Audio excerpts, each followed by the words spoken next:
You're welcome. Kindly subscribe to YouTube channel and follow on Facebook page at Dr. Zabby's Talk Show. You're welcome. Kindly subscribe to YouTube channel and follow on Facebook page at Dr. Zabby's Talk Show.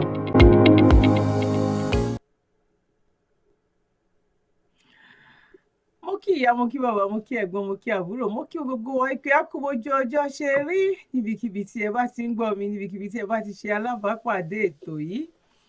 Èmi ọmọ yín, àbúrò yín, olólùfẹ́ yín, Dr. Zabby Talk Show, ààyè ọpẹ́ yọ, ṣé yọ lọ́dọ̀ títí yín náà, mo mọ̀ ní agbára lọ́wọ́ Ọlọ́run, ààyè ọpẹ́ a máa yọ fún wa ni. Ẹnu ilé tẹ́ tí ń gbọ́ mi, ilé náà ní dàwòrò ní agbára lọ́wọ́ Ọlọ́run. Etí tẹ́ fi ń gbọ́ mi ò wá ní di, èmi náà wá ní ṣìwí, ẹ̀yin náà wá ní ṣì mí gbọ́.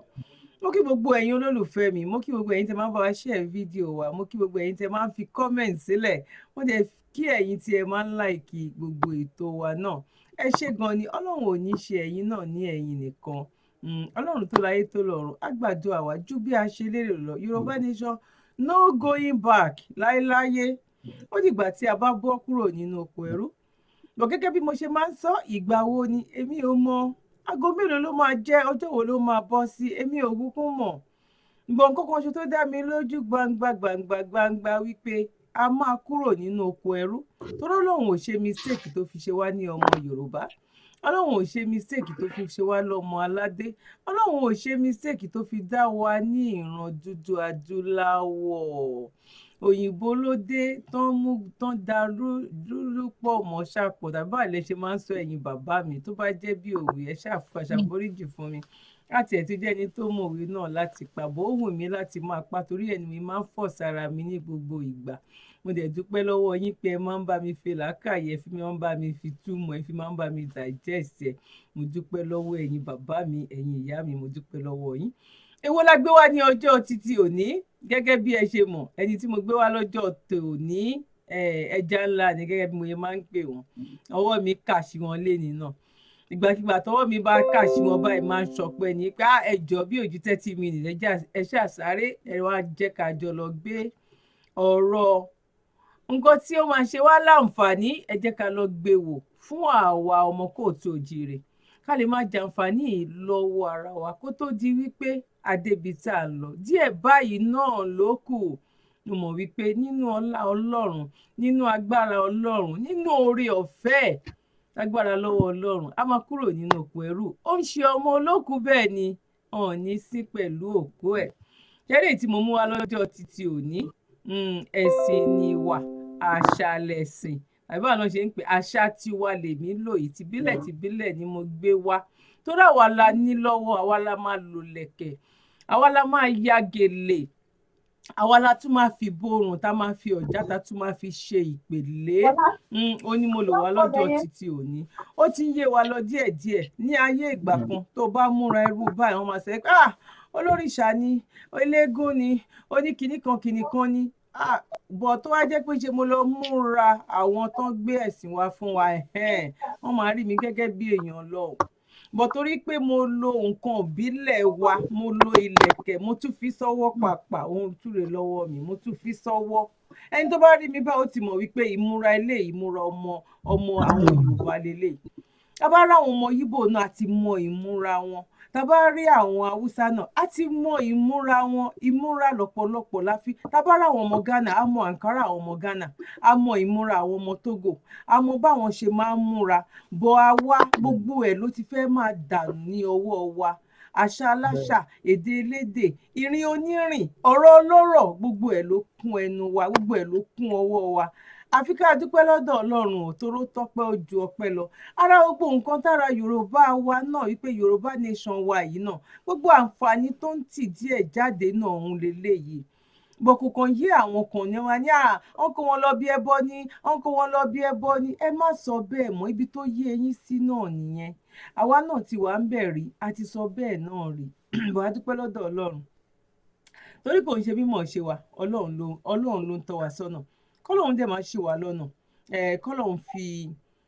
oore ọ̀fẹ́ tó pọ̀ kó fi sórílẹ̀-èdè wa kí a ní fọkànbalẹ̀. Torí tá bá ní fọkànbalẹ̀, ètò òkú kékeré ni. Ẹ má jẹ́ kéjọ́ mi pọ̀ jù torí bàbá wa, brọ́dà wa, dókítà wa, tí a tún gbé wá lọ́jọ́ ti òní wípé ká wá jọ ṣe àgbéyẹ̀wò kó tó di pé mo máa gbójú wọn jáde ẹ jẹ́ ká sáré lọ sí ìpolówó mo kàn fẹ́ fi ẹ rí pé mi ti dárúkọ wọn mo kàn yìí fi ń ṣe báyìí fún yín but kó tó di pé mo wá gbé ojú wọn jáde torí owó ńlá la fi lọ gbé wọn pẹ̀lú private jet kó tó di pé wọ́n darapọ̀ mọ́ wa níbí báyìí ní orí Dr. Zabby Talk Show private jet náà lò wá sí UK ẹ jẹ́ ká sáré lọ sí ìpolówó.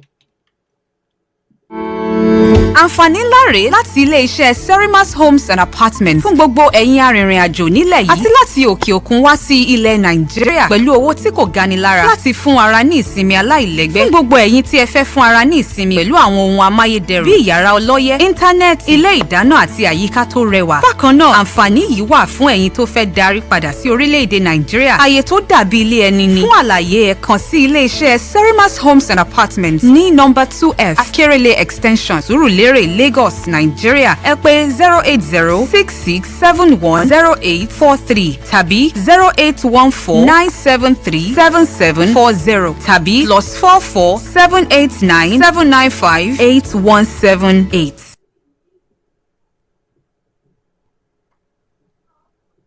You're welcome. Kindly subscribe to YouTube channel and follow on Facebook page at Dr. Zabby's Talk Show. Ẹ káàbọ̀ sórí ètò lẹ́ẹ̀kan sí mo kí ẹ̀yin ọba mi mo kí ẹ̀yin ìyá mo kí ẹ̀gbọ́n mo kí àbúrò ẹ ṣé gan ni wípé ẹ ti ń bá wa darapọ̀ ẹ jẹ́ tí ń bá wa fi kọ́mẹ̀ǹtì náà sílẹ̀ àwọn wo ni mo gbé wá fún yín lọ́jọ́ tèmi bí òun ṣe Dr. Kenny ọmọ wájú ara wọn torí èèyàn lè pọn èèyàn ọmọ pọn bí ọlọ́mọ tàbí ta ló mọ ọmọ pọn bí ọlọ́mọ kó wá wí kò sí bí mo ṣe lè ṣàpèjúwe wọn bí òun ṣe káwọn fúnra ara wọn kó wájú ara wọn kán tó wá fi aago wọn nọ́mbà aago wọn kan wá fi fún wa so that àwọn èèyàn tán bá fẹ́ pè wọ́n lẹ́yìn ètò á lè máa bá wọn sọ̀rọ̀ ẹ ṣé gan ni Dr. Kenny ẹ káàbọ̀ sórí ètò wa ní àṣálẹ́ yìí ọlọ́run tó láyé tó lọ́run a máa dúró tì yín ọlọ́run ò ní fi yín sílẹ̀ ní agbára lọ́wọ́ ọlọ́run ìdáwọ́lé yín a máa yọrí sí dáadáa now Dr. Kenny ẹ bá wa kí gbogbo ará ilé. Mo kí gbogbo ilé o lọ́kùnrin lóbìnrin ẹ̀dẹ̀kú ìjókòó lórí ètò mo kí Dr. Odúwọlé Kenny lèmi ń jẹ́ ẹ̀yin lámà bá o àwa náà lẹ́mà rí ẹ ṣé gan. Ẹ ṣé gan ni Dr. Kenny Odúwọlé ẹ bá wa pe nọ́mbà yín kó tó di wípé a máa bẹ́tò lọ. +234 70 866 55316 +234 70 70866 55316. Okay. WhatsApp number. Ẹ ṣé gan ni Dr. Kenny èmi ò bá tiẹ̀ ní ọba àgbáyé gan ó yẹ kí n fáìní ọba àgbáyé ni tọ́ba àgbáyé tán lè fi káàṣì Dr. Kenny ṣẹ̀dẹ̀ mọ́ pé ọba àgbáyé kí ọba àgbáyé kan tó lè gba Dr. Kenny ní àlejò lórí ìkànnì ọba àgbáyé ẹ ti máa mọ̀ wípé ó nígbàgbọ́ nínú ọ̀rọ̀ àti iṣẹ́ ọwọ́ wọn ni wọ́n wà pẹ̀lú ọba àgbáyé bí ẹ̀ẹ̀mejì nsìn tó jẹ́ wípé lórí àwọn nǹkan tí bóyá orí ìkànnì mi gan lọ́ba àgbáyé gan ọba Solomoni ni mò ń sọ o ló ti ṣalábàápàdé Dr. Kenny kó tó di wípé wọ́n kàn sí wọn wọ́jú gbogbo ẹ̀ lọ́nà ìdàgbàsókè ilẹ̀ Yorùbá òun ló jẹ wá lójú òun ló jẹ wá lógún. Number 2 ìfọkànbalẹ̀ àlàáfíà àwọn ọmọ Yorùbá ó jẹ àwa kan lógún ní ọ̀pọ̀lọpọ̀ tó jẹ́ wípé gbogbo nǹkan tí Dr. Kenny ń ṣe èmi mo lè fi ọwọ́ ẹ̀ mo lè fi sọ̀yà àwọn ń ṣe gẹ́gẹ́ bí Ọlọ́run bó ṣe rán wọn ni tówó bá wá fẹ́ yọ àwọn èèyàn bíi àwa èèyàn kan báyìí àkọ́mọ̀ ó yẹ káwọn èèyàn kan máa kàn wò wípé mo dá àtìyín lówó pure water torí pé bọ́lọ́run ṣe dá wa mo fẹ́ lè ní èmi àti Dr. Kenny gan pẹ̀lú ìgbésí ayé wọn ọ̀hún ṣe ẹni tó di ẹ̀ṣẹ̀ báyìí ọ̀hún ṣe ẹni tó di ẹ̀ṣẹ̀ kó kanlẹ̀kùn wọn wípé Dr. Kenny eléyìí máa sọ kíní kan fún mi máa sọ kíní kan ókè mo máa ní kíní kan ńlẹ̀ máa ní mo tiẹ̀ nílẹ̀ mo ìṣe kan fún yàn kan lánàá mo ṣe irú ẹ̀ kan you know without short níbi táyé dé yìí níbi táyé Nàìjíríà dé níbi tí ayé you know but ẹni tó bá ṣe dáadáa ó máa ní dáadáa gbà gbogbo nǹkan kọ́ lówó, ìgbà míì ìwọ owó díẹ̀ ló máa ní bọ́ ó máa ní ìfọ̀kànbalẹ̀, Ọlọ́run máa jogún ìfọ̀kànbalẹ̀ yẹn fún ẹ, ìwọ́gun á máa wúra ẹ wípé báwo ló ṣe ṣe. Àwọn tó wá lówó rẹpẹtẹ yẹn á máa wò ẹ wípé á tún máa wò ẹ pé báwo whereas òun lówó rẹpẹtẹ ìdààmú pọ̀ nínú ìgbésí ayé ẹ̀, bí ìyàwó ṣe ń fa níwájú ló ń fa lẹ́yìn, lọ́mọ ń fa nílé ń fa lẹ́bí ń fa lára ń fa ní gbogbo ẹ̀ ń ṣe ní òrójútu ara ẹ̀. Títóbi fọ́lọ́run títóbi fọ́lọ́run bọ̀ àwọn ọmọ olóore ṣàmúdẹ dúpẹ́ lọ́dọ̀ Ọlọ́run fún yín Dr. Kenny nírú ẹ̀dá tọ́lọ́run dá yín. Mi ò jealous yín púpọ̀ torí pé mi náà ò ní borí Ọlọ́run mọ́ra, mo mọ̀ pé mi náà bóyá ọmọ mọ́ǹtì kan náà jọ ni wá, kò ní dá kí n borí Ọlọ́run mọ́ra. Mo dúpẹ́ bọ́lọ́run ṣe dá ìlú náà, mo dúpẹ́ torí ẹni tó ń bá wá bá ẹ, tó ń bá sunkún wá bá ẹ, tó bá tiẹ̀ lè gbìyànjú, tó bá ní agbára ẹ̀, tó bá lè nu omijé méjèèjì, tó bá jẹ́ apá ẹyọ kan ló lè nu, ìwọ náà ṣe ń nú ẹ. Àbí kí lẹ́ni mo rí Dr. Kenny? Gbìyànjú ẹ bẹ́ẹ̀. Ìwọ náà ṣe nínú ẹ̀, ó yàtọ̀ fún ẹni tó jẹ́ pé ó ní kò fẹ́ kó tán, ó dẹ̀ fẹ́ kó máa pọ̀ sí, ìyà ò bá jẹyàn kan, wàhálà ò bá dé bá kò sí èyí tó kàn. Mo á dúpẹ́ lọ́wọ́ Ọlọ́run, àwa mọ̀ ọ́ lóore o, ilẹ̀ mọ́ pé ẹ̀yin tó kàn náà, ẹ bá mi tàpẹ̀ síbẹ̀ pé ẹ̀yin náà mọ̀ ọ́ lóore. Náà èwo la gbé Dr. Kenny wá fún ní ọjọ́ títí òní? Ó dàbí pé wọn á lọ́ǹgì díẹ̀ torí èmi náà ti ready Dr. Kenny, mo fẹ́ throw àwọn question yẹn fún wọn. Ó dẹ̀ ní ṣe nípa ọ̀rọ̀ àwọn obìnrin àti ọkùnrin, especially obìnrin tó bá ti ń gbé ẹnu lé menopause. Ọkùnrin náà ń ṣe ọkùnrin náà ní menopause o, ṣe kò yẹ yín sí orúkọ tọkùnrin ó yàtọ̀ sí tobìnrin ni, bọ̀ ó ṣẹlẹ̀ sí ọkùnrin náà. Ọkùnrin míì wà tó bá wà lórí, ẹ má jẹ́ kí mi ṣàlàyé, ọ̀hún ṣàgbé mi wá, èmi ṣàwọn máa ń gbé èèyàn wá, ọ̀hún ṣàgbé mi wá, tàbí èmi lẹ gbé wá ní Dr. Kenny, ẹ̀bẹ́ yìí ni mo gbé wá. Okay, because ọ̀rọ̀ ewé àtegbò mu là ń sọ, ẹ jẹ́ nǹkan tí a fẹ́ béèrè lọ́jọ́ títí òní, ẹ jẹ́ ká kọ́kọ́ bẹ̀rẹ̀ lọ́dọ̀ àwọn obìnrin. Àwọn obìnrin kan máa wò wípé àwọn ò tiẹ̀ ní feelings, àwọn ò mọ nǹkan tó ń jẹ́ ìbálòpọ̀. Àwọn ti wà nílé ọkọ fún bíi bóyá 14 years 20 years, bọ̀ àwọn kò dẹ̀ ṣe pé bóyá ọkọ gangan ni ò gbìyànjú. Gbogbo ìgbìyànjú tí ọkùnrin máa ń ṣe láti lè má jẹ́ pé ó wò ta, ọ̀ bóyá láti jẹ́ pé bóyá ọkùnrin tó tiẹ̀ ní experience ẹ̀, tó ti mọ báwo kí ló ń gba experience ní Yorùbá, tó ti ní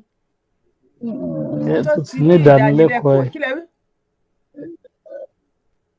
Tó lẹ́kọ̀ọ́ ẹ̀. Tó nímọ̀ nípa ẹ̀, yes, tó ti ní ìmọ̀ nípa ẹ̀, tó ti nímọ̀ nípa nǹkan yẹn, tó wá fẹ́ try láti bọ ara tí obìnrin yẹn gangan òun ni nǹkan yẹn wà tó jẹ́ wípé ǹjẹ́ ṣé irú ẹ̀ ń ṣẹlẹ̀ tàbí ẹ ti come across irú ẹ̀ fún àǹfààní àwọn tó jẹ́ wípé a ti jọ fi ọ̀rọ̀ jomitoro ọ̀rọ̀ tírú nǹkan bẹ́ẹ̀ yẹn tó ń ṣẹlẹ̀ sí wọn. Ṣé ẹ rò wípé ó ní í ṣe lórí wípé bóyá lọ máa lo nǹkan báyìí tàbí máa mu nǹkan báyìí tàbí máa jẹ nǹkan báyìí? Ẹ jẹ́ kí n jù yẹn síwájú yín ná, kẹ́ bá wa yànnàná ẹ̀ kó tó di wípé a tẹ̀síwájú. Ẹ ṣé gan ni. Ẹ ṣé gan ló ti ṣe rí topic tí ẹ gbé wá yìí, topic kan tó máa ṣe àǹfààní fún àwọn olólùfẹ́ yìí. Ṣé rí lákọ̀ọ́kọ́ mo ní nínú àwọn fans yìí tó yẹ pé bóyá láti Australia àbí láti Canada, about 12 of them tó pè wọ́n wá jẹ́ bí age range from 50 upward. Most wọn máa ń complain pain, arthritis, wọ́n complain ọpọlọ pé wọ́n ti ronú jù. So èmi á complain hot flashes. So máa gbà gbogbo tẹ̀ ń complain yìí kí ni age 55 upward ṣé ti wà menopause ní wọ́n ní yes. Ibẹ̀ ló mo wá bẹ̀rẹ̀ sí í ṣe àlàyé kẹ́yìn gan tó wá gbé tọ́pìkì wá. Ṣẹ́rí ìyá mi, ẹ jẹ́ n kọ́kọ́ ṣe àlàyé ohun tó ń pè menopause fún obìnrin mi, ká wá sọ ń pa àwọn side effect tó máa ń ní, tó obìnrin mi ò mọ̀ pé side effect tó ní ni ohun tó ń ṣe òun. Ìmí ìlérò bí gbà tí wọ́n pé òun láwọn àìsàn kan láyé ọ̀tọ̀, tí n bá dárúkọ ìkan ní gbogbo àwọn nǹkan yìí kó nítàn mọ̀ pé kì í ṣe àìsàn, àwọn side effect tó wà lára kéèyàn wọ menopause ni. Naturally ṣe rí téèyàn bá wọ tán pé menopause pé kò ṣe nǹkan oṣù mọ́,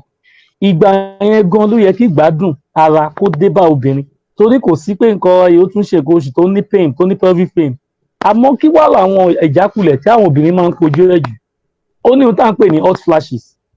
á kàn déédéé wà láàrin ara tó yẹ pé ìyẹn pọ̀ tó máa ń ṣe púpọ̀ nínú àwọn obìnrin míì wà tó bá ti wà 50 upward yẹn láwọn yẹn ó ní ohun tá à ń pè ní libido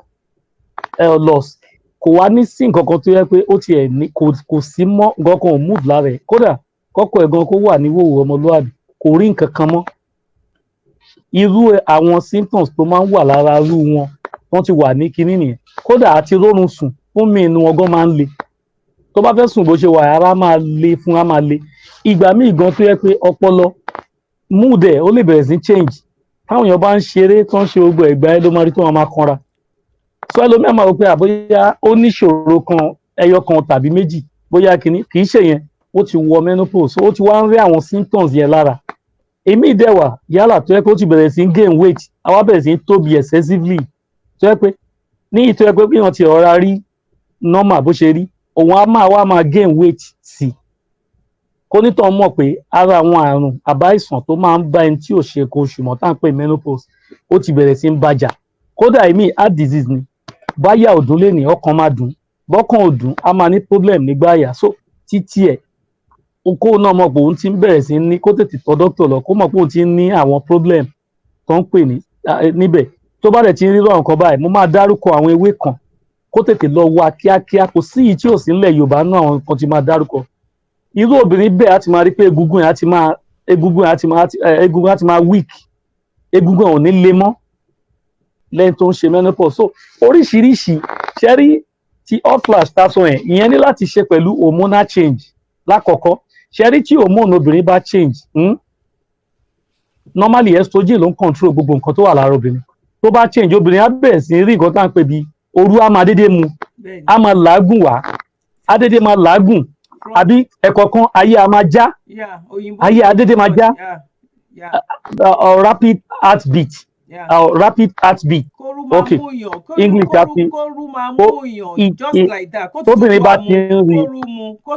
a tún máa làágùn lẹ́ẹ̀kọ̀ọ̀kan kó tètè fura sí rẹ̀ kó mọ̀ pé òun ti wà ní menopausal period tó yẹ pé òun dẹ̀ ti ń rí àwọn àìsàn tó so mọ́ torí ọ̀pọ̀ ń gbọ́ nísìnyí ọmọ ohun tó ń ṣe wọ́n mọ́ ni ìmí àwa ni oru yẹn bíi typhoid kọ́ ìyà ìmí kan máa ń gbọ̀n àbí kára yẹn kọ́ o menopausal symptom ni o tó ń rí mo máa wá dárúkọ àwọn ewé kan bíi 10 àbí 12 ìyẹn ni mo fi ṣe àǹfààní fún yín lénìí kí gbogbo wọn tètè lọ máa wá àwọn nǹkan yìí èyí tó ń bá rí ń bẹ̀ kán pè mí kò sí wàhálà máa bá wọn wá máa fi ránṣẹ́ tó bá dẹ̀ dúró sí pé àwọn lè rí ń bẹ̀ kán ṣe irú onítọ̀hún lẹ́yìn pé aṣọ kó ti bẹ̀rẹ̀ sí ń làágùn ayé a máa làkàkà á máa já ara symptom tó wà nù menopause ó ní libido tí mo dárúkọ lẹ́ẹ̀kan ìyẹn common dáadáa láàrin irú wọn kò ní sí mood mọ́ kódà kí ọkùnrin kó fi gbogbo ara báyìí kó fi ṣẹwà ara ẹ̀ ò ní kò ní ọkùnrin ò sí bẹ́ẹ̀ mọ́ kò ní sí mood irú obìnrin bẹ́ẹ̀ ti máa níṣòro tó ń pè ní sleep disturbances àti rọrùn sàn ìyẹn ló wá affect wọn jù tí ìyẹn bá dẹ̀ ti wọlé sí obìnrin lára òun ló máa ń lead sí anxiety ló máa ń lead sí fatigue irú obìnrin bẹ́ẹ̀ á dédé máa rẹ̀ ẹ́ anxiety àwa bẹ̀rẹ̀ sí ń ronú ṣe tí ò ronú sùn dáadáa báwo lè ṣe ní anxiety tó bá dẹ̀ pọ̀ irú wọn tírú ẹ̀ bá pọ̀ jù tó bá jẹ́ irú àwọn onírúurú yìí tó ń mu sìgá nínú obìnrin àbí yìí tó ń mu ọtí ìyẹn ló máa ń kó sọ́kọ ló máa ń fa depression fóbìnrin míì gbà mí nínú àwọn tó ń ṣe menopause tó ti wà menopause tó ti ń wà level anxiety so onírúurú nǹkan ni ó máa ń ṣe wọ́n ó ní ìtàn pé memory àti mood wọn á bẹ̀rẹ̀ sí swing memory ọpọlọ wọn sì wọ́n máa gbàgbé nǹkan tó bá sọ nǹkan fún sí láàrin 2 minutes wọ́n máa gbàgbé ẹ̀ ara àwọn nǹkan tí ó so mọ́ menopause ni tẹ́lómi ò dẹ̀ mọ́ akọni ẹ sọ nǹkan fún lánàá kò rántí mọ́ kódà irú ẹ̀ tó bá pẹ́ sí lára gan ó máa ń fa ohun pé dementia a máa ṣe báwo ní Yorùbá dementia a máa ṣe bí ìrànràn kò sí nǹkan kan tó ń ṣe ń gbà mí ẹlòmí ẹrí àwọn èèyàn ti ṣe mistake tó pọ̀ ìyá mi ṣẹ́rí àìwá ìmọ̀ ló jẹ́ ká sọ irú ẹni bẹ́ẹ̀ bí àyàwó lè ó ti bẹ̀rẹ̀ sí ṣe gọ́wọ́ gọ́dẹ̀ ti 150 something upward tó bá sọ nǹkan mi ìfowópamọ́ ṣe báyìí tọkọ ẹ bá tètè gbọ́dọ̀ program ìyàdí tó kó mọ̀ pé menopausal symptom ló wà lára ẹ̀ irú yẹn kódà máa dárúkọ àwọn ewé kan tó tún jẹ mọ́ kó tètè lọ wá kíákíá kódà kó jẹ́ bàkà ló wá kán lọ díẹ̀ kán máa fi díẹ̀ sínú ògì fún tó bá mu pẹ̀lú àṣẹ Ọlọ́run àgbàdo torí kì í ṣe pé ó ní problem yẹn ló yẹ pé kíní ṣé wá rí ìgbà tí mo dárúkọ heart disease lẹ́ẹ̀kan yẹn ẹlòmíà máa wọ pé àkí ló tún fẹ́ fọ̀hún pẹ̀lú heart disease because tó bá ti pọ̀ lára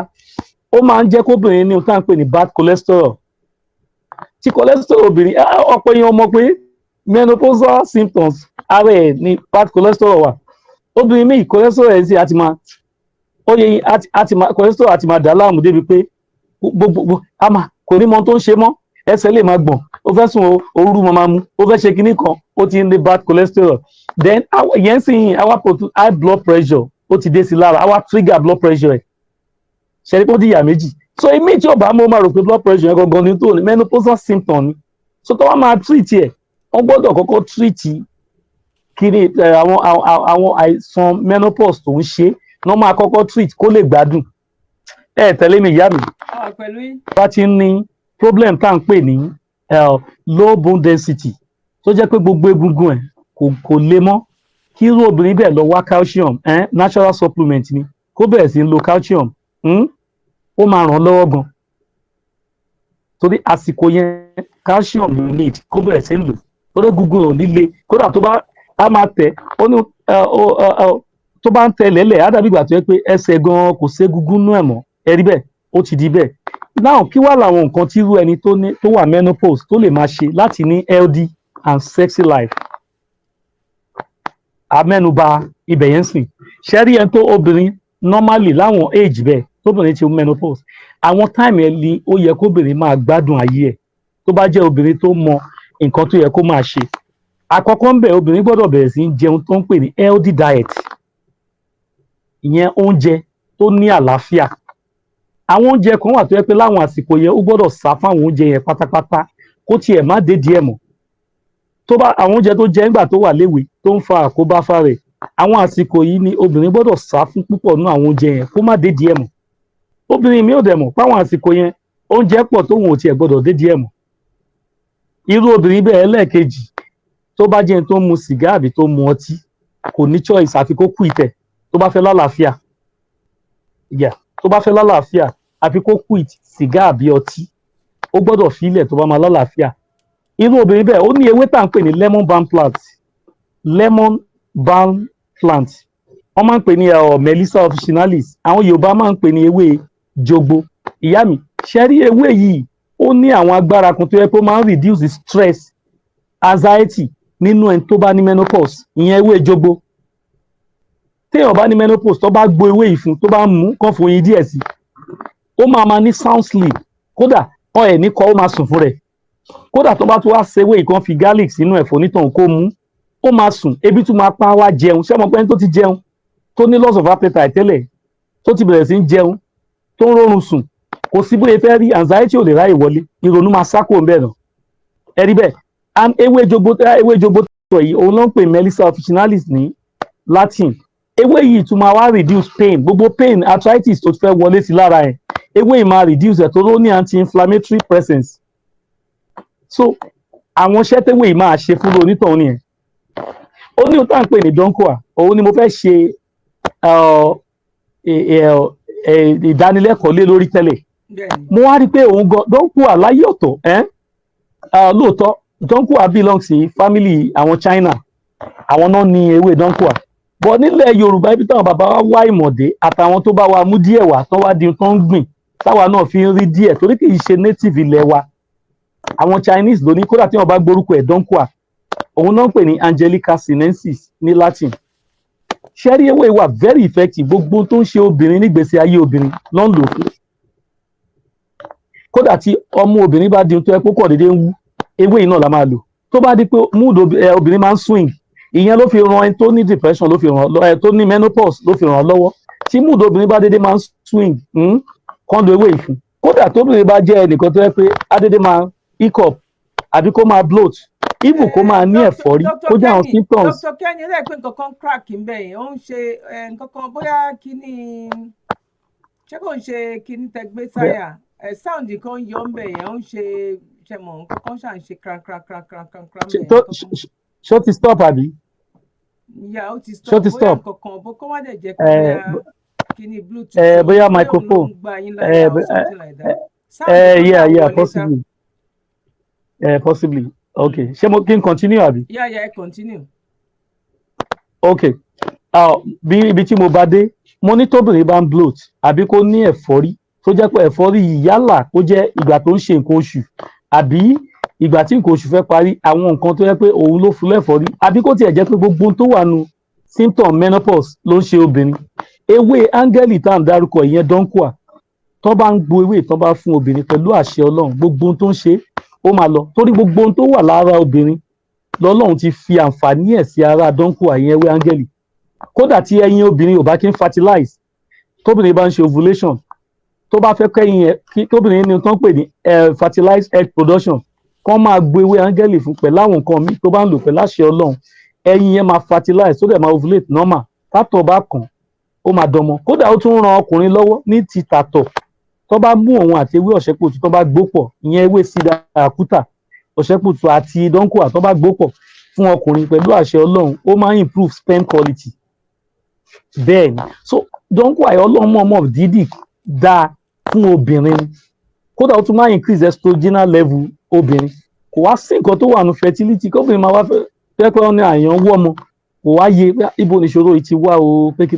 kódà òun náà lobìnrin máa ń lò, àmọ́ obìnrin ò kàn gbọ́dọ̀ wá lò ó pọ̀ jù tó máa ń fa miscarriage, tó wà toxic. Tóbìnrin ò bá mọ̀ tó bá lóyún oṣù kan tó bá lò oyún lè lọ, ibi tó wá ní agbára dé nìyẹn. Bọ̀ lórí menopause tá à ń sọ̀rọ̀ lé lórí, dọ́ńkùà ní àwọn àǹfààní oríṣiríṣi tó yẹ pé kódà gbogbo èmi ní symptom hot flashes tá a dárúkọ, kóru máa mú ẹni tí kóru dédé máa mú ẹni tí ó ní wà menopause, kó máa làágùn, kó máa kí rapid heartbeat, gbogbo yẹn ni dọ́ńkùà ní tó ti fi ran onítàn lọ́wọ́. Ká wá lọ sí ẹlẹ́ẹ̀karùn-ún, ó ní ohun tá à ń pè ní mákà, ìyẹn bàkà, bó ti ṣe dánilẹ́kọ̀ọ́ ẹ̀ dáadáa. Mákà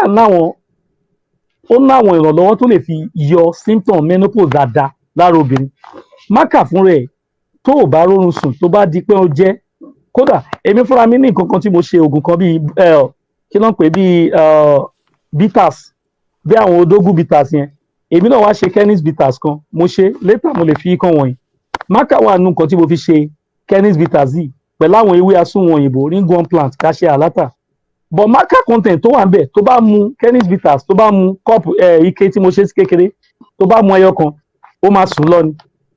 Ó di bíi 30 àwọn an hour kó tó jíjẹ. Yẹn túmọ̀ sí pé brain settings ọpọlọ ẹ kò set dáadáa, á kọ́ lọ bẹ́ẹ̀ reset ẹ̀. By the time tó wá máa jí báyìí, nǹkan ọmọkùnrin ẹ ló máa jí ẹ, ó dìde nìyẹn naturally. Ṣẹwárí iṣẹ́ tí mákà ń ṣe, mákà máa ń restore brain functionality, ó dẹ̀ máa help obìnrin gan débi pé kódà gbogbo female hormone obìnrin ó máa ń ran obìnrin lọ́wọ́ gan. Kò sí bí hormone obìnrin ṣe rí tó ṣe rí, mákà jẹ́ ohun tó ń ṣe ìrànlọ́wọ́ fún obìnrin. So àwọn àǹfààní pọ̀ dáadáa tó yẹ pé èèyàn lè máa rí látara mákà. So gẹ́gẹ́ bí mo ṣe ń sọ lọ, ìyá mi, irú obìnrin bẹ́ẹ̀ tó bá ti mú mákà, kódà tó bá lọ kán lọ fún, tó bá lọ kán fi sí inú oyin kó máa la, ó máa gbádùn. So tó bá tún ní àwọn ìbéèrè, then obìnrin náà kó máa gbìyànjú, ó ní ohun tá à ń pè ní soybeans, ìyẹn soya, ẹ mọ̀ soya náà? Yeah.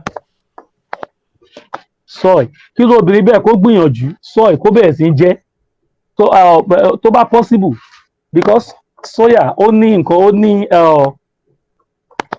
ó ní àwọn protein tó dáa tó jẹ́ pé obìnrin need lára. Soya milk náà wà. Soya milk, soybeans, soya, gbogbo tó bá yà ti jẹ́ soya yẹn, àwọn nǹkan yẹn obìnrin need ẹ̀ láwọn àsìkò yẹn, torí kí ni ó máa protect obìnrin, torí anything bí hot flashes, heart diseases tó bá fẹ́ ṣe ó máa protect ẹ̀. Then àwọn àsìkò yẹn ló wá need láti máa jẹ ẹyin, because ẹyin ní àwọn excellent protein tóbìnrin need ní àsìkò menopause, torí ó tún máa ń reduce cholesterol level fún obìnrin ní o láwọn àsìkò yẹn. Then kó máa mu omi dáadáa, omi máa help obìnrin láwọn àsìkò menopause,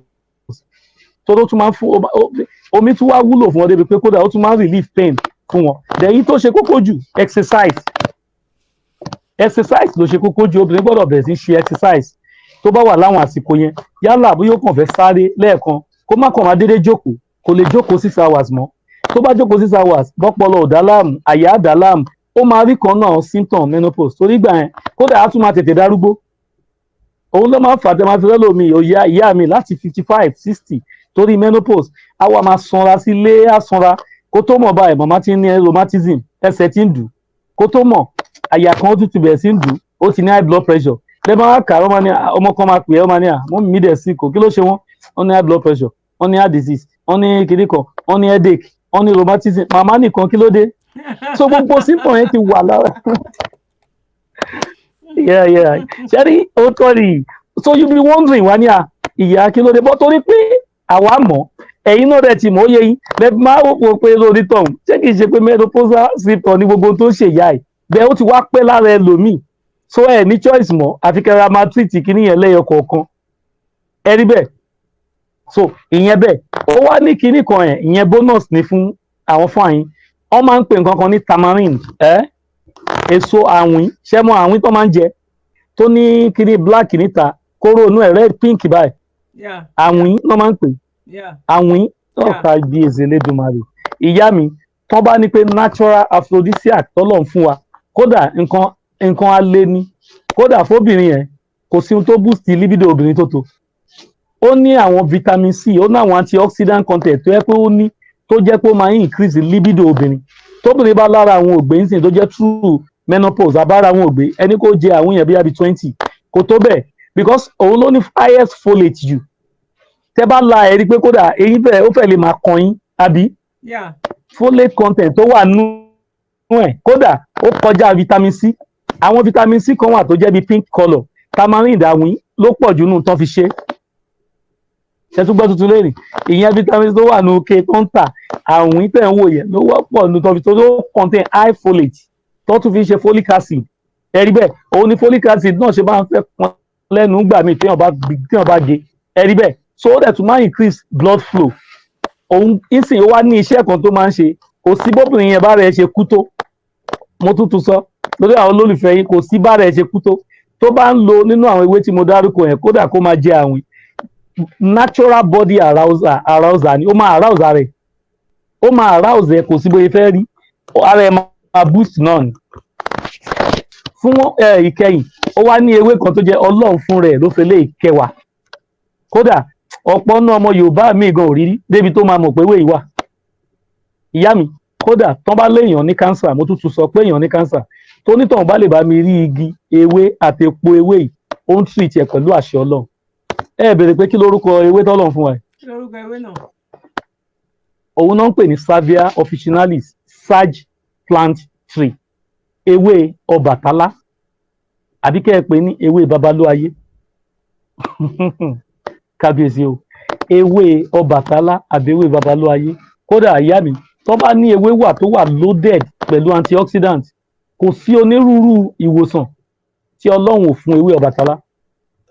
bẹ́ẹ̀ ni kódà kéèyàn ní cancer kó ní kínní but torí pé topic tá à ń sọ orí menopause ni mo ṣe yà sí ibẹ̀ torí òun ló ní agbára tó pọ̀ jù tó yẹ pé kódà tí onítàn bá ti ráhùn symptoms menopausal symptoms lásìkò yẹn tí wọ́n bá tètè rí ewé òun làwọn bàbá wa máa ń wá lọ nínú gbóngbà yẹn wọ́n wá sáré gbó fún àgbàlagbà náà wá mú ṣe rí gbogbo èmi làwọn gbá ìlàágùn tó máa ń dé bárúgbó kára máa gbọ̀n kójú máa sáré dùn wọ́n káyà máa dùn wọ́n ẹ̀kẹ́sẹ̀ máa gbọ̀n nínú tó ṣẹ̀wọ̀ menopause gbogbo yẹn ewé yẹn ó máa gbọ̀n jáde lára wọn ìjọ́ méje ló fẹ́ fi máa gbó a máa mú fún ìjọ́ méje a lọ ja fẹ́ṣù wọn láàárọ̀ a gbó a mú a lọ ja lọ́sàn-án òun làwọn bàbá yẹn ń lò láyé ìgbà yẹn oògùn ayé ìgbà nìní kì í ṣe nǹkan tèmi ẹ rí bẹ́ẹ̀ so kí ni ìbéèrè tí ẹ tún fẹ́ mo rò pé ṣàlàyé mi yé yín lórí ti menopause báyìí. ẹ ṣé gan ni Dr. Kenny ibi tí ẹ sọ̀rọ̀ débi ẹni máa ti bẹ̀rẹ̀ mo sọ̀rọ̀ lórí nǹkan tẹ́ sọ yìí lórí program yẹn náà mi tẹ̀ tí jù jáde mo ní àwa ọmọ Yorùbá àwa ọmọ adúláwọ̀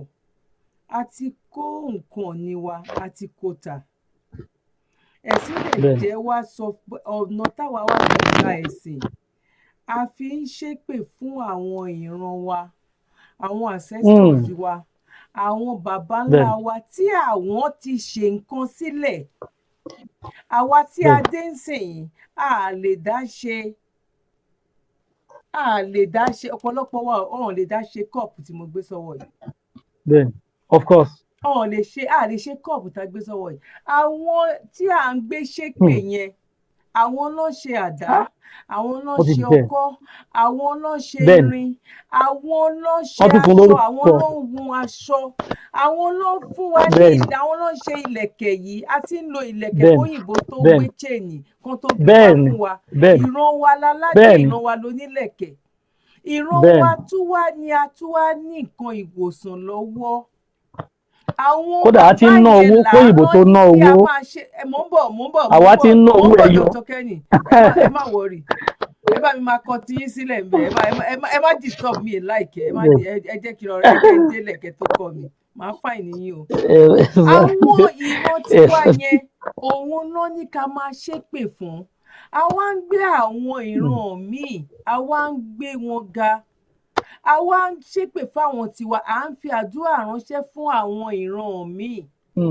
lẹ́yìn ìgbà táwa dẹ̀ tí wọ́n ń ṣe gbogbo kinní yẹn kí làwa wá rí ṣe kí la fi rí ṣe kí la fi rí kún nǹkan tí àwọn ancestors tiwa àwọn ìran tiwa nǹkan tán ti ṣe sílẹ̀ kí la rí fi kún àrí anything fi kún a kúrò ní ojú kan àdá tó ń ṣe náà la ṣe ń lò ọkọ́ tó ń ṣe náà la ṣe ń lò òyìnbó ló ṣe machine wá fún wa ń sìn pé ká fi máa roko àwọn ewé gbogbo nǹkan tó ń sọ yìí àwa ò tí ì gbá research débi wípé a gbá research débi wípé a detect another solution wípé kí ẹ má jẹ́ ká lo ewé yìí mọ́ ẹ jẹ́ ká máa lo omi ọ ẹ jẹ́ ká máa lo atẹ́gùn ọ ẹ jẹ́ ká máa gbójú sí òfurufú the same nǹkan tí àwọn fi sílẹ̀ yìí òun la ṣì ń bá òun la ṣì ń dé bá òun la ṣì ń lò òun dẹ̀ ló ṣì ń bá wa lára mu òun dẹ̀ ló ṣì ń jẹ́ àwa ọmọ Yorùbá tá láṣẹ kí la ṣe a deny ẹlẹ́dàá wa a sọ fún Ọlọ́run àti pé kò dẹ̀ ń ṣẹjọ́ wa náà òyìnbó ló dé tán wá gba nǹkan tó da lọ́wọ́ wa tán gbé gbẹ̀kúrẹ́ ìdílé wa lọ́wọ́ nǹkan tí ò ṣe ń ṣe because wọ́n gbé wá tìbọntìbọn tàdátàdá náà fi gbé wá fún wa torí wọ́n mọ̀ pé alágbára lọ́lọ́run dá wa wọ́n mọ̀ pé àwa lẹ́yìn ju Elédùmarè wọ́n mọ̀ wípé àwa la ní ohun tó yìnbó ò ní lé níran ọmọ Yorùbá níran ọmọ aládé torí ẹ̀ náà ṣe kó ogun wá wípé àwọn ṣáà láti da ojú yẹn bolẹ̀ táwọn bá gbé tiwọn yìí táwọn bá gbé lé wa lọ́wọ́ àwọn á lè ríbi ṣe ìgbésí ayé yẹn ní òpólómọṣọ tọwọ́ bọ̀ lójú ṣe yàmàyàmà ibẹ̀ la dé yìí ibẹ̀ la wà yìí gbogbo ewé tẹ̀ ń sọ yẹn Dr. Kenny bóyá ẹ pé ewé kan lọ́ba lúwayé ẹ pé ewé kan léwé kìíní kan ewé Ọbàtálá tó bá jẹ́ nígbà kan ni ẹ ọdún sáà èèyàn tí ẹ nífẹ̀ẹ́ gbọ́ orúkọ tí ẹ tiẹ̀ pè mọ́ ewé yẹn lásán ẹgbẹ́ tí ẹ kọ́kọ́ pe orúkọ yìí pé Ọbàtálá tàbí ẹ tún pé Ọbalúwayé yẹn èèyàn tí ẹ máa wò wípé àwọn because ó jẹ́ ká mọ̀ wípé àwọn ẹni yìí aláburú ni wọ́n o Sátánì ni wọ́n o Ọlọ́run ti kẹ̀yìn sí wọn o Ọlọ́run ò lè gbàgbọ́ wọn ní o anything tó bá wá láti ọwọ́ wọn kódà gan tó bá fún ẹ gan wàá kókó lọ tún máa ṣe prayer máa ṣe fasting and prayer lé ewé yẹn lórí ni torí ó jẹ́ kó mọ̀ wípé ọwọ́ àwọn ẹlẹ́bọ ọwọ́ àwọn oníbi ọwọ́ àwọn tọ́lọ́run ti kọ̀yìn sí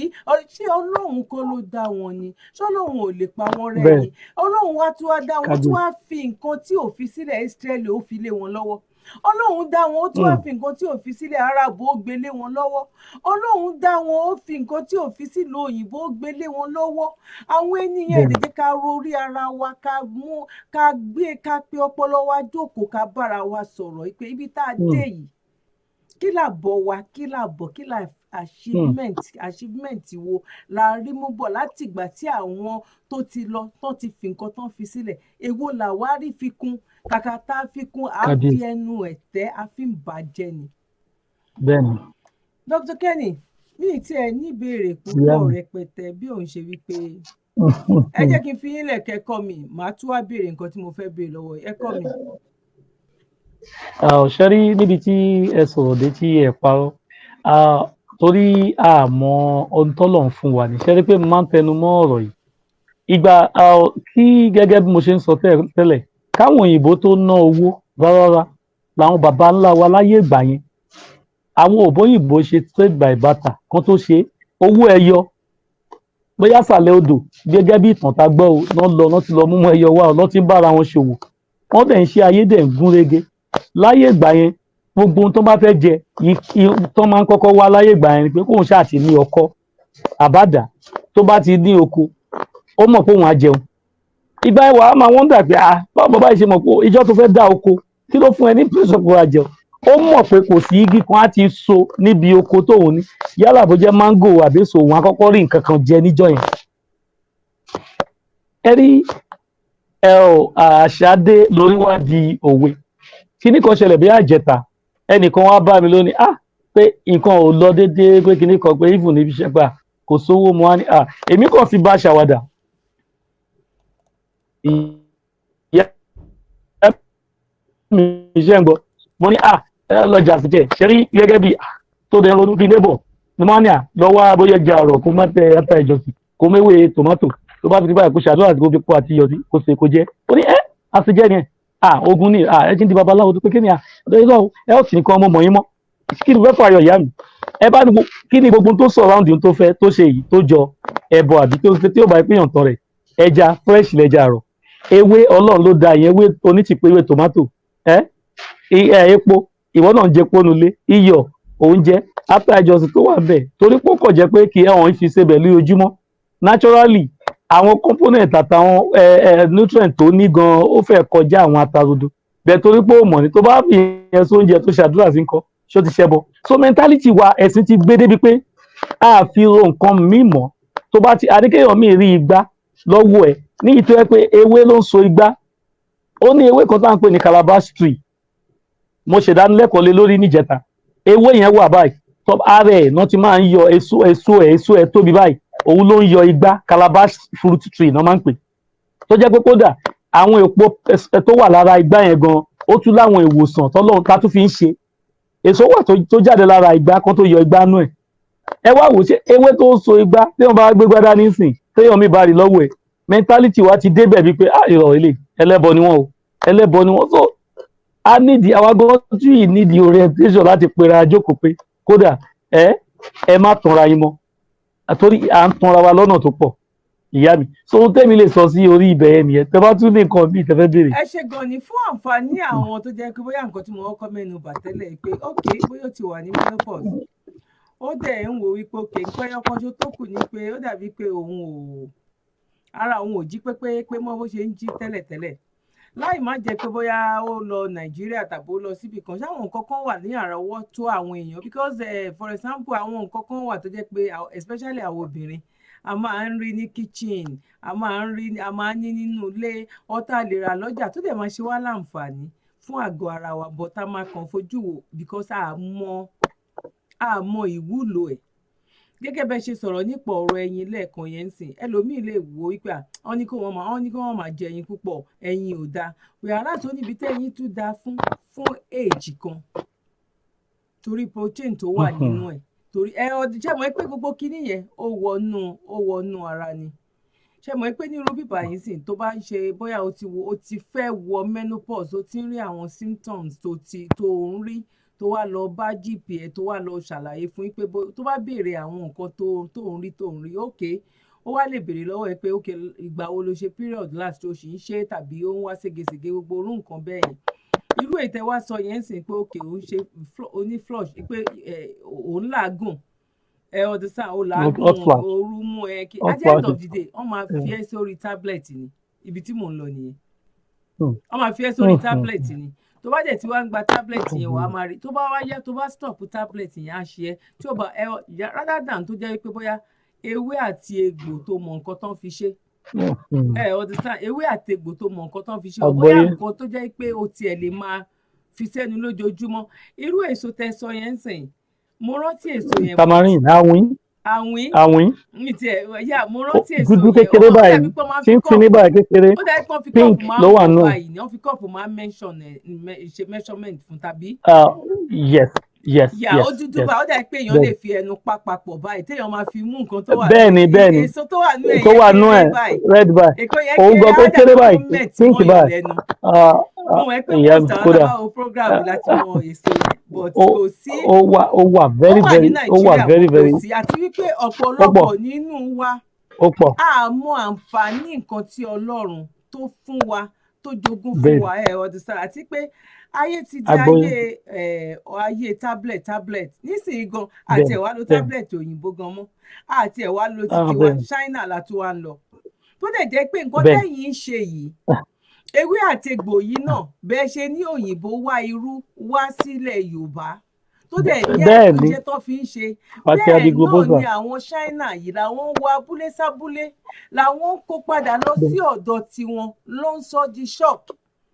làwọn máa wá tà fún wa ẹ máa rí oògùn míì tó wà ní Nàìjíríà bẹ́ẹ̀ yẹn tó máa ní for three months pé 50,000 naira wọ́n lọ kó wá láti China tó bá wà lọ tó tẹ̀ léwé ẹni irú yín báyìí tí ẹ̀ ń ṣe tẹ́ mọ̀ nípa ewé pòkè lọ́jà ewé kinní kan lọ́jà ewé ìyànà pájà kó wá fi ọsàn wẹ́wẹ́ kó fi kun ọ́ lọ́jà ewé mọ́ngò kó ṣe kinní kan tẹ́yìn bá béèrè 5,000 ọmọ á ní ẹ̀rọ rana dókítà bá 5,000 lọ́hùn kí la wá gbé kí la jù ṣé pé ká jáwé yìí náà ṣé pé tẹ́lẹ̀ ẹ ti já ìṣe yẹn náà òun dẹ̀ ní irú nǹkan yẹn gangan òun ní China máa gbé padà lọ làwọn máa lọ náà máa ṣe gbogbo ẹ jẹ́ ń kẹ́yìn lẹ́yìn ìyá mi ẹ jẹ́ ń kẹ́yìn lẹ́yìn kí sáré kẹ́yìn lẹ́yìn mo ní ẹnìkan tó gbà tí ó ṣàpè mí ní time mo ṣáà ọ̀nà wọn á débẹ̀ ọ́sà ló ń ṣe ó ti wá di case tiẹ̀ ti wá di ó ti kó peptic ó ti di helicobacter ó ti di bacterial ulcer mo ní kí la fẹ́ ṣe báyìí helicobacter pylori la máa ń pè ní ọgbẹ́ ẹnu tiẹ̀ kódà ó ti kúrò légbò wọ́n á rí ike tó wà nílẹ̀ tọ́kó sọ́dọ̀ ẹ̀ tó bá wọ́n lè bí ẹ̀jẹ̀ mo wá rí ike tọ́kó lẹ̀ síwájú ẹ̀ máa ń ké aloe vera àtàwọn ké òyìnbó yẹn tó wà wájú ẹ̀ ó tó more than ṣé ẹ mọ̀ káwọn yẹn ẹ mọ̀ kí tó bá ta aloe vera ọkọ̀ fún ẹ tó bá ti ń mú lọ wọ́n á tún padà wájọ́ kejì wọn á ní ó dìgbà tó bá mú bíi 24 kó tó lọ mo rí pé lè bọ́bọ́ ẹ̀ ó dà kó ti mú tó 120 lórí ọ̀sà kí ló dé ẹ wá wo táwọn aloe vera ń tà fún yìí tó ra ké kan bí yóò rà ní 2,000 ó ti mú ike ti kúnlẹ̀ àwọn ké yẹ́lò tó máa fi ń ta kíní yẹn ni o kí ni fẹ́ fàyọ ẹ̀hún fún rẹ̀ ìgbà tí mo délé ẹ̀ ó gbin aloe vera fresh plant ó gbin sínú ike kan little plastic nínú compound ẹ̀ now tí n bá fẹ́ lò pé kíní ìgbà táwọn yẹn ṣe fún ẹ tó ń fi almost 200,000 rà látọ̀dọ̀ wọn ìwọ gan ni nínú compound yẹn tó dẹ̀ mọ̀ wúlò ẹ̀ ṣẹ́ríbi tí mo fàyọ̀ jù pé ikọ́ mi wà tó yẹ pàwọ́ àgbọn fúnra wa ní káàdẹ̀ mọ̀ wúlò ta ni ó pọ̀ lóríṣiríṣi bẹ́ẹ̀ ẹlòmíì ti wà tó yẹ pé ẹ má jẹ tàn yín gbogbo tó sèfẹ̀ ńlẹ̀ ayé ẹ̀ kódà inú compound ẹ̀ ló wà wàá délé ẹlòmíì bá o máa rí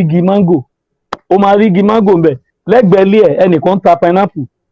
tó jẹ́ pé ó lè sáré níyà bẹ́ẹ̀ ti ẹ̀ fún mi ní pineapple epo pineapple yìí gan ẹ fún mi torí epo pineapple fún ẹ ní antioxidant ni ẹ fún mi kí n sáré lọ fi ṣàgbo kó já ewé ìbẹ́pẹ àti mango tó nílé kó kàn kó sórí ẹ̀ tí ò bá ti ẹ̀rọ sùn wẹ́wẹ́ epo pineapple tó ti kó sínú ẹ̀ ti ṣe ọsàn wẹ́wẹ́ kó sì at least lálẹ́ ẹjọ́ yẹn á yí ìgbádùn ó dẹ̀ ní gbogbo ẹnu lé irú ẹni bẹ́ẹ̀ wà á kọ́ rí tuntun wọn parọ́ láàárọ̀ ọjọ́ ẹ̀ pé ẹjọ́ mo ń wówó àti lọ hospital so definitely ọpọlọ wa mentality wa ti wá dórí level pé ẹlòmíì kódà báwo mi fẹ́ skill afẹ́ sọ́tà àti orí sọ ṣé ẹ̀ ń tàrẹ òyà òun èyí tó yẹ kó lọ sọ́tà kó lọ sọ́dà ilé ìwé ọmọ kọ́ ká àgbo fún tó bá jẹ́ fallopian tube ẹ̀ ló block kọ́ bá ṣiṣẹ́ sí tó bá jẹ́ nǹkan míì ló ń ṣe lágọ̀ọ́ ara kan sí tó bá yẹ fibroid ní country tẹ̀ ó lè jókòó sí ṣọ́ọ̀ṣì sí kó máa mú mi àdúrà fún bíi 3 months pásítọ̀ sí ò lè sọ fún kò ṣeé ṣe kó ní abẹ́ lọ máa gbó tí a gbogbo ṣe ṣe pásítọ̀ láti sọ fún òun náà sì torí bóyá ó ti di post kan mú nínú ṣọ́ọ̀ṣì ojú wọn máa tì í pé báwo lè ọ fẹ́ rò ní sọ̀rọ̀ alágbo kí ló máa lóun wá ṣe ń bíbà lẹ́fí máa rí pẹ́ lómi ìṣòro tán ní máa ń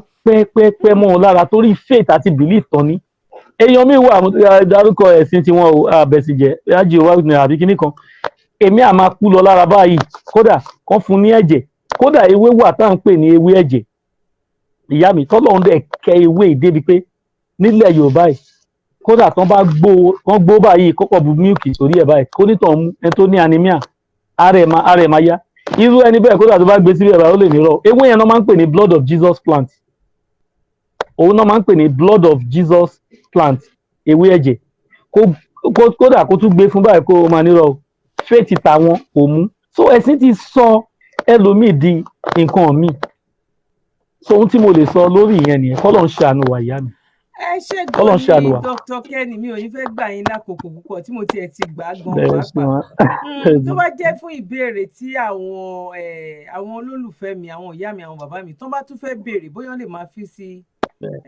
comment section. comment A ti section sọ fún Dr. Kenny a máa wò àwọn náà máa wo comment section.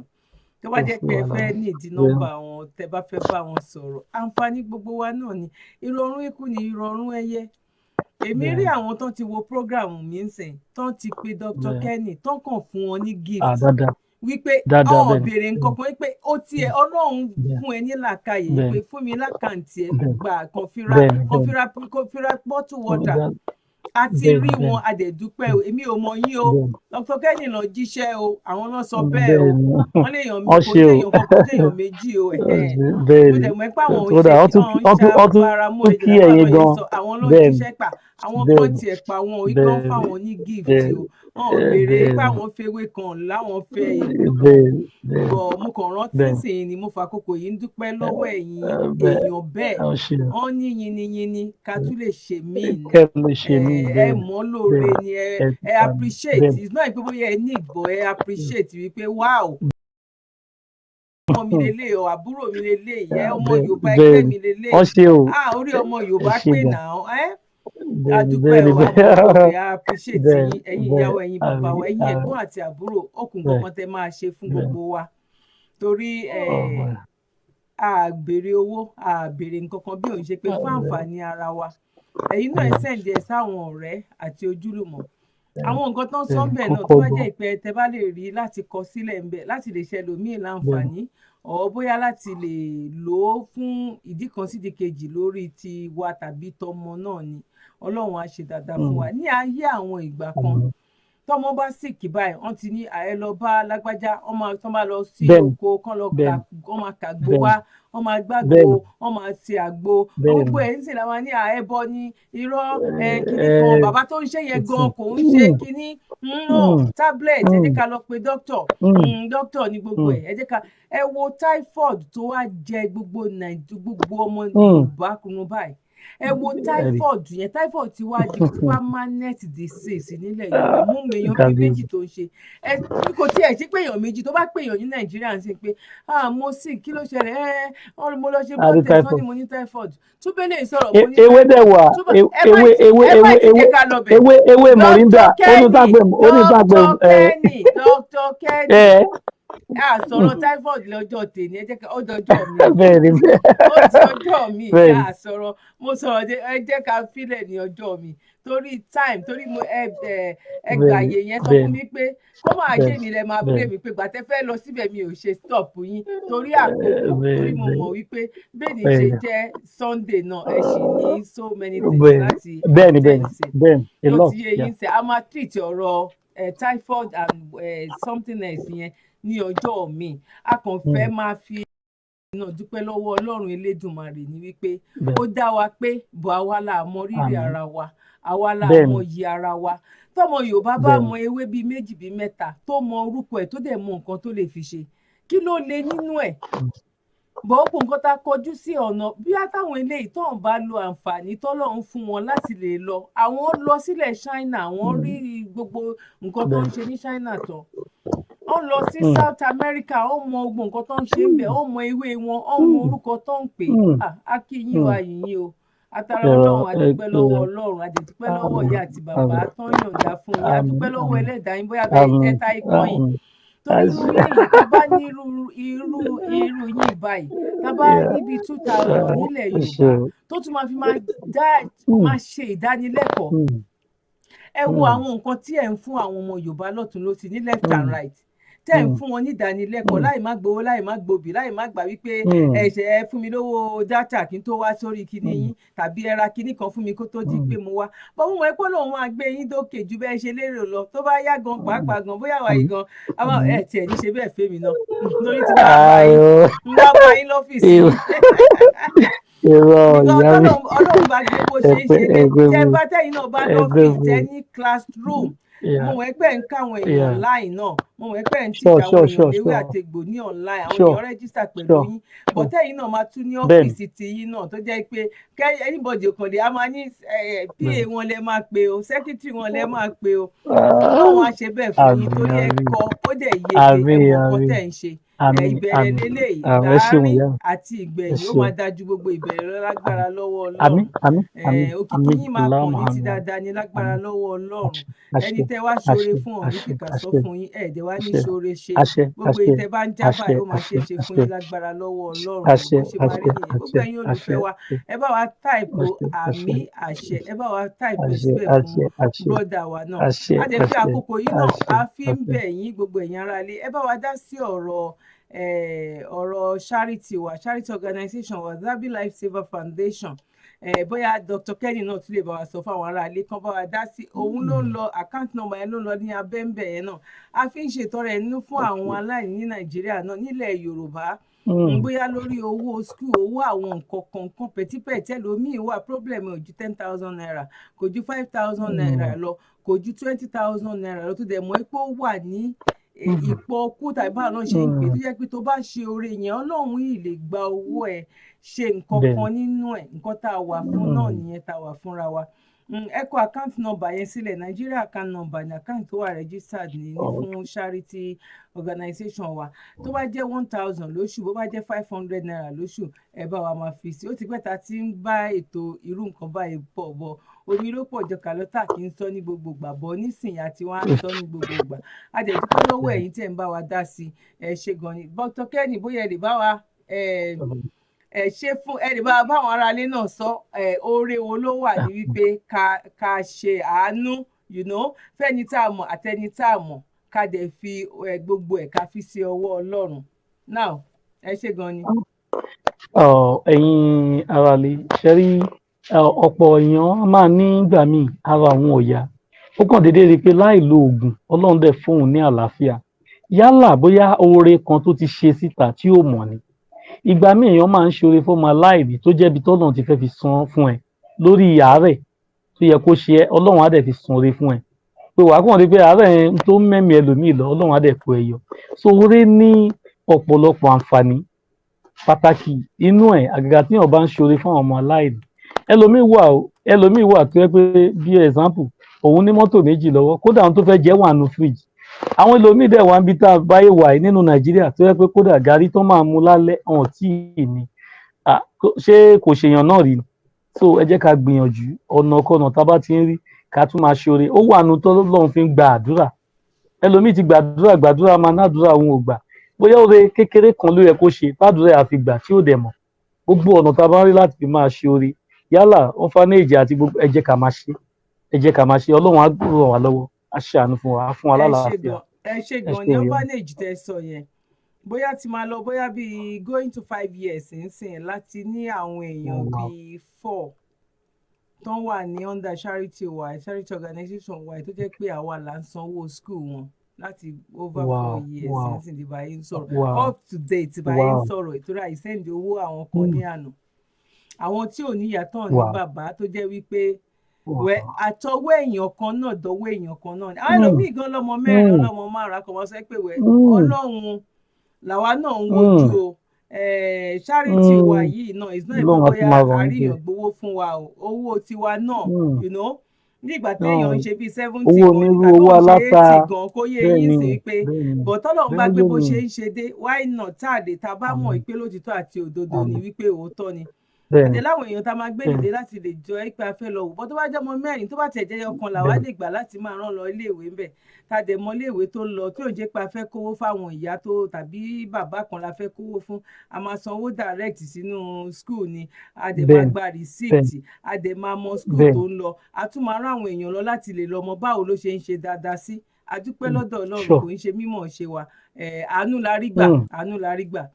kò ń ṣe kó yá mo smart tàbí mo mọ̀ ọ́ ṣe tàbí mo mọ̀ ọ́ sọ, àánú lórí gbà tọ́lọ́run bá jẹ́ kó lè rírun nǹkan bẹ́ẹ̀ yẹn, kó lè rí wọn ṣe. Bọ̀ ọwọ́ kan ò gbẹ́rù lórí, ẹ jẹ́ ká jọ ṣe papọ̀ kọ́lọ́run kó lè jẹ́ ká jọ pín gbogbo èrè náà. Ẹ ṣe gan ni. Ó bá jẹ́ 500 naira every month, ẹ ṣé ọlọ́run á máa bọ̀ ó bá jẹ́ 1000 tó bá jẹ́ pé ó ju bẹ́ẹ̀ náà lọ tó bá dẹ̀ jẹ́ pé ẹ fẹ́ get in touch pẹ̀lú mi bóyá ẹ tún fẹ́ ṣètọrẹ àánú tó ju bẹ́ẹ̀ yẹn lọ bóyá ẹ̀yin náà mind láti gba ọmọ kan wípé òkè nínú àwọn ọmọ yẹn ẹ jẹ́ kémi náà máa rán wọn lọ báwa náà ṣe bẹ̀rẹ̀ náà nìyẹn èèyàn kan ẹ mọ̀ pé èèyàn kan ló máa lànà kó tó wá di gba èèyàn kan náà ló bẹ̀rẹ̀ o mo kàn bẹ̀rẹ̀ báyìí náà ni o kí n tó rí àwọn tán kún mi lọ́wọ́ kí n tó rí àwọn tán ń dá sí ṣe rí pé ó ti di nǹkan àjọṣe nìyẹn mo dẹ̀ mọ̀ pé gbogbo wa náà la máa rí èrè ẹ̀ níwájú ọlọ́run elédùnmarè ní agbára lọ́wọ́ ọlọ́run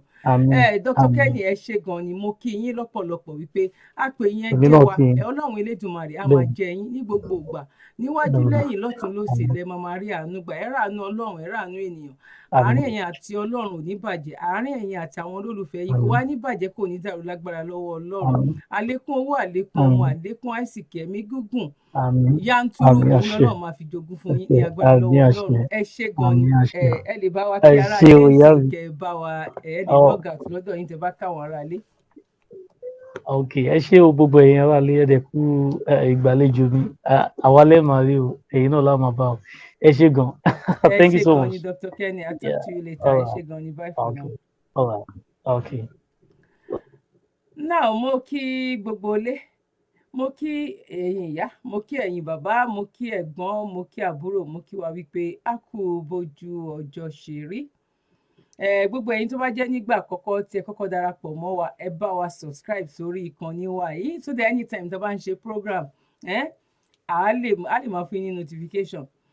tó bá dẹ̀ jẹ́ pé ẹ̀yin tẹ́ ti darapọ̀ mọ́ wa tẹ́lẹ̀tẹ́lẹ̀ náà ni ẹ ṣe bá wa like ètò yìí ẹ ṣe bá wa fi comment sílẹ̀ kódà gan kó kàn tiẹ̀ jẹ́ thank you Dr. Kenny ọkọ kàn tiẹ̀ jẹ́ yes yes ẹ bá wa fi comment sílẹ̀ wọ́n ní ṣe dáadáa kórí ilé ìwúta bá wọn ṣe máa ń pè ẹ ti mọ nǹkan tí mo fẹ́ sọ tó bá ṣe dáadáa orí òwò ayé ọbí you know ẹ bá wa fi comment sílẹ̀ ń bẹ bóyá good ni o bóyá bad bóyá ẹ fẹ́ correct wa láwọn ibì kan ni ẹ bá wa fi comment sílẹ̀ ń bẹ so that àwa náà lè mọ̀ wípé kò ń ṣe pé a kàn ń sọ̀rọ̀ lásán a jẹ́ mama expect pé kẹ́ tún like ẹ̀ náà ẹ má gbàgbé láti like ẹ̀ kó tó di pé kúrò lórí ètò ọlọ́run á gbàdúrà wa ọlọ́run á ṣe dáadáa fún wa ẹ tó dá òní bàjẹ́ lágbára lọ́wọ́ ọlọ́run ilé tẹ́tí ń gbọ́ mi àní gbòkú ọmọ wọbẹ̀ òní gbòkú ọmọ jáde àní gba lẹ́tà ọ̀fọ̀ òní fi lẹ́tà ọ̀fọ̀ ránṣẹ́ àárín àwa àtọ́ ọlọ́run kò ní bàjẹ́ kò ní dàrú àárín àwa àti olólùfẹ́ wa yálà ọkọ ni yálà ọmọ ni yálà ìyàwó ni àárín wa òní bàjẹ́ kò ní dàrú ní agbára lọ́wọ́ ọlọ́run ẹ̀yin lá máa rí èmi lẹ́ ò máa bá a máa jọ máa ríra wa fún ti dáadáa ní agbára lọ́wọ́ ọlọ́run ni orúkọ tèmi ò tíì padà èmi ọmọ yín àbúrò yín olólùfẹ́ yín Dr. Zabby Talk Show ayé ọpẹ́ yọ ní agbára lọ́wọ́ ọlọ́run ayé ọpẹ́ ayọ̀ lọ́dọ̀ tí yín náà one love bye for now. Àǹfààní ńlá rèé láti ilé-iṣẹ́ Serimas Homes and Apartments fún gbogbo ẹ̀yin arìnrìn-àjò nílẹ̀ yìí àti láti òkè òkun wá sí ilẹ̀ Nàìjíríà pẹ̀lú owó tí kò gani lára láti fún ara ní ìsinmi aláìlẹ́gbẹ́. Fún gbogbo ẹ̀yin tí ẹ fẹ́ fún ara ní ìsinmi pẹ̀lú àwọn ohun amáyédẹrùn bíi ìyàrá ọlọ́yẹ́, íńtánẹ́ẹ̀tì, ilé ìdáná àti àyíká tó rẹwà. Bákan náà, àǹfààní yìí wà fún ẹ̀yin tó fẹ́ darí padà sí orílẹ̀-èdè Nàìjíríà. Ààyè tó dàbí ilé ẹni ni. Fún àlàyé ẹ kàn sí ilé-iṣẹ́ Serimas Homes and Apartments ní nọ́mbà 2F Akérèlé Extension Sùúrùlérè Lagos Nigeria ẹ pè 08066710843 tàbí 08149737740 tàbí +44 789 795 8178.